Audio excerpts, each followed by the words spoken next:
Vegas just updated the win totals for every NFL team next season, so I'm here to tell you who's smashing expectations and who's crashing back down to reality, division by division, team by team. Let's stir the pot, let's get crazy, and let's make some predictions.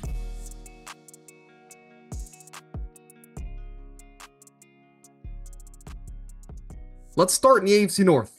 The Baltimore Ravens line is set at 11.5, which is tied for the most in the entire NFL, and for good reason. This is a team that was a couple drop passes away from the AFC title game just last season. This is a team that always just seems to be good, just not great in those big time moments. Regardless, they added some veterans this offseason, like DeAndre Hopkins and Chidobe Awuzie, which is good veteranship to have. But they really won this offseason based on their draft. They brought in Malachi Starks and Mike Green, two athletic freaks, and I can't wait for the yin and yang between Kyle Hamilton and Malachi Starks. Two ball hawks, two playmakers. It's going to be scary on the back end of that Ravens defense. Look, you still have Lamar Jackson. The culture is still crazy. And let's just be honest, this team always dominates the regular season. I want to be shocked if this team comes away with the number one seed by the time the playoffs come around. So again, don't overthink it. Over 11.5, slam the over. Outside of having the worst front office in the entire NFL, which has been well documented,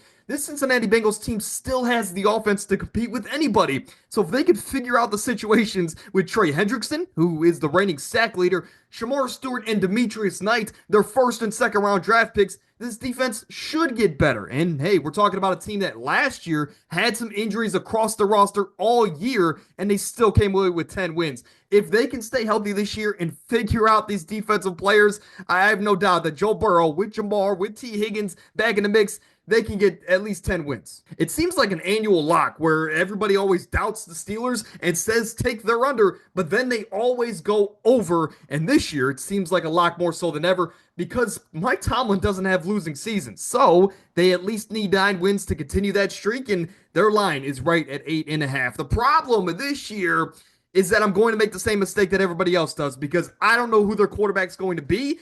Look, Mike Tomlin's great. He's not Mason Rudolph great.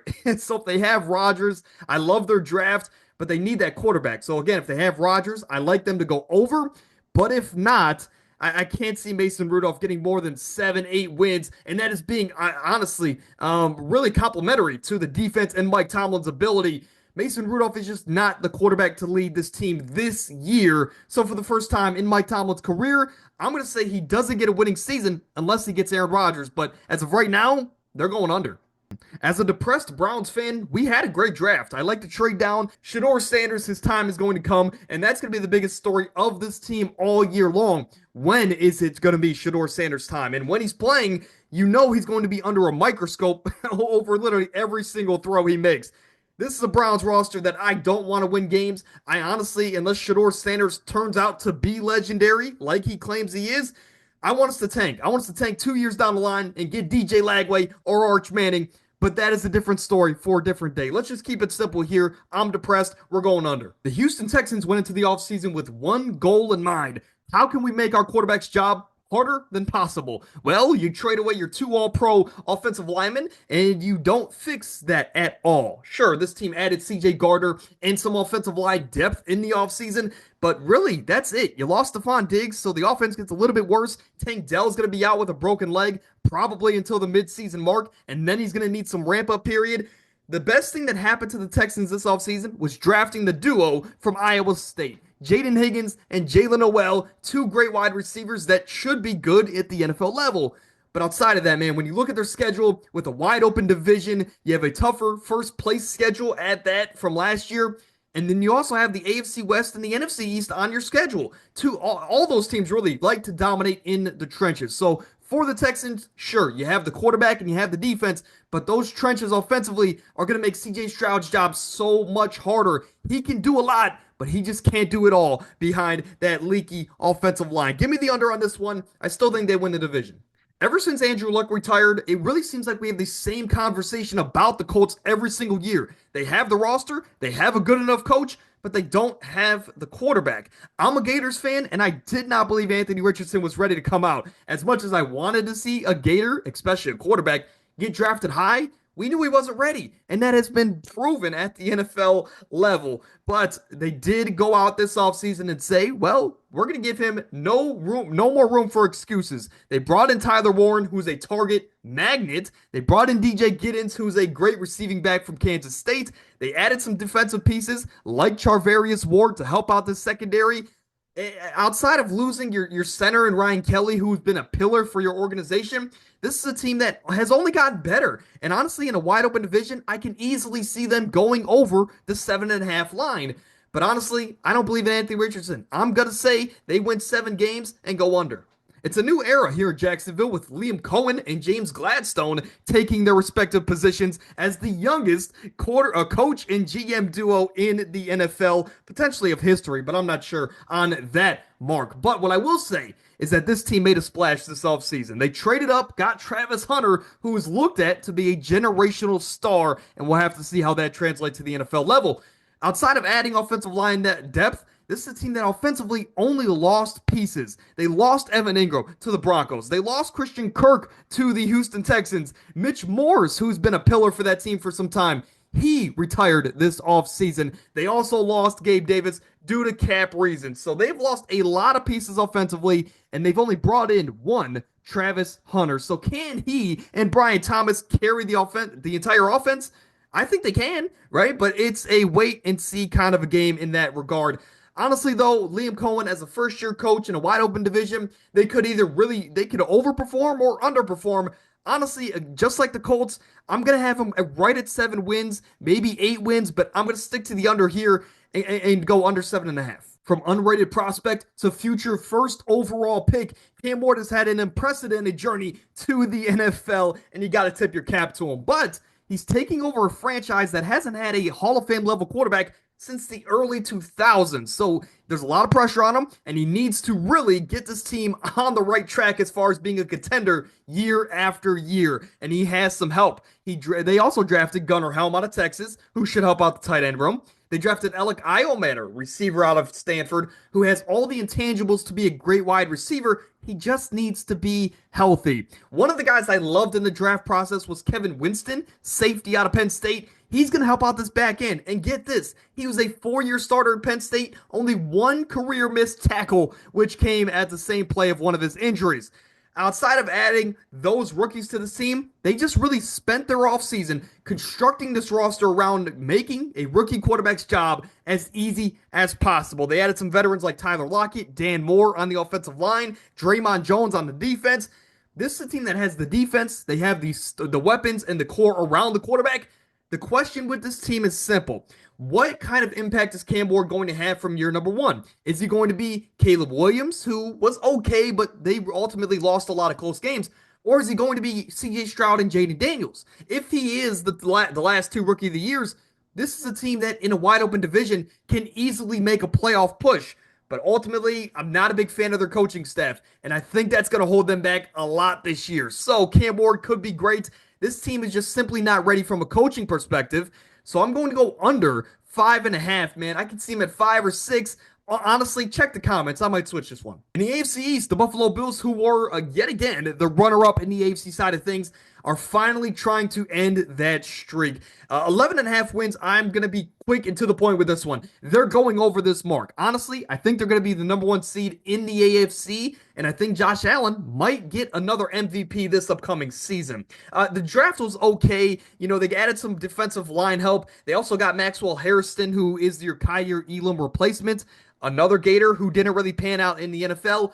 But they also had a big offseason as far as their free agency moves. They brought in Joey Bosa on like a $12 million deal. Larry Ogunjobi, who I love, former Brown. Josh Palmer, Trey White, who comes back to Buffalo. This is a team that added a lot of great pieces this offseason. And outside of losing Amari Cooper, Matt Collins, this team's ready to rock and roll. I like the Bills to go over this mark and to be the number 1 seed in the AFC. So I'm going to say at least 13 wins. Now, for Miami fans, you might want to cover your ears for this one because I do not believe in this team at all in 2025. They didn't do anything to add to this roster. And outside of drafting Kenneth Grant and Jonah, who I love those selections, this is a team that with your quarterback instability and honestly shaking head coaching moves and decisions in big time games, I just don't think this team is ready to make a playoff push because, well, nobody can stay healthy and they struggle in big time moments. For the Miami Dolphins, I'm going to be honest here. I think they have a terrible 2025 and probably win less than 6 games. So easily under 8.5 here. This might be one of my favorite locks in the NFL.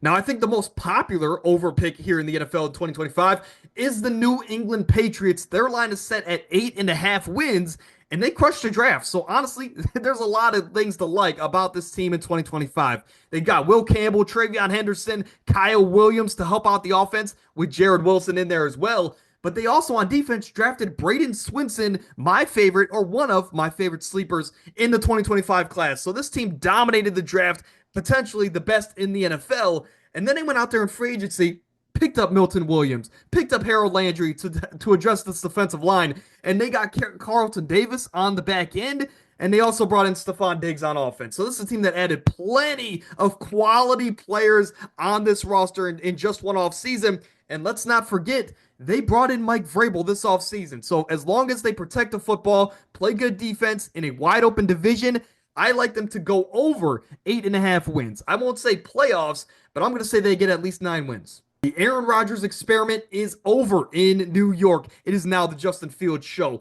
Aaron Glenn took the job over, and he made that immediate impact, and they also had a pretty good draft, getting Armand Membu, Mason Taylor, who has connections to the late great Jason Taylor, of course, Hall of Fame edge rusher, Azariah Thomas out of FSU, Malachi Moore out of Alabama. I like their draft. And of course, they got a new quarterback in Justin Fields. So is Justin Fields good enough with this talented defense to get them to 6 wins?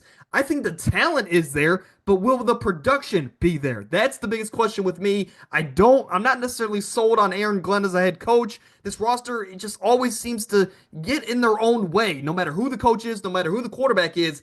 So for that reason, and for the fact that I'm just not a big Justin Fields guy, I'm going to say they get 5 wins this year, go 5-12, ultimately under their win total. Finally, here in the AFC West, the reigning AFC champion, the Kansas City Chiefs, they were en route to a three-peat before they got stomped out by the Philadelphia Eagles. But 11.5 wins, I mean, let's just be honest. This is a routine over every single year. Sure, they lost some pieces like Joe Thuney and Justin Reed, which are key pieces, but they replaced them because that's what the Chiefs do. Josh Simmons out of Iowa will replace Joe Thuney. Ashton Gillotte will be a great edge rusher on that defensive line. And they also brought in Jalen Royals, receiver out of Utah State, which should be a good addition. This is a team that gets Rashee Rice back into the mix, a confident Xavier Worthy heading into year number 2.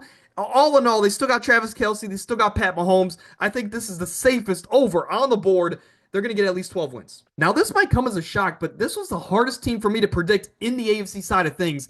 It's the LA Chargers. This is a team that went through a complete identity shift in this offseason. Last year, they were led by their defense and good quarterback play. This year, they have really lost a lot of their defensive pieces like Joey Bosa, Poona Ford, and potentially Asante Samuel, but they've added a ton to the offense. So it's the seesaw with the LA Chargers as far as their team construction. But hey, you added Najee Harris, Mekhi Becton to help out the run game. You also brought in Omarion Hampton and Trey Harris out of Ole Miss.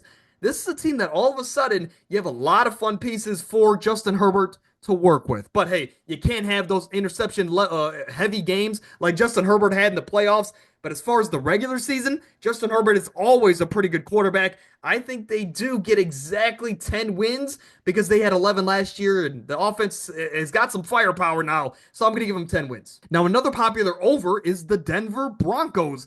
Year 2 with Bo Nix and Sean Payton, I believe it could be very special. This is a team that added a lot offensively. Most notably, though, Evan Ingram is now in the mix as a pseudo tight end / wide receiver. Interested to see how they use him going into this year.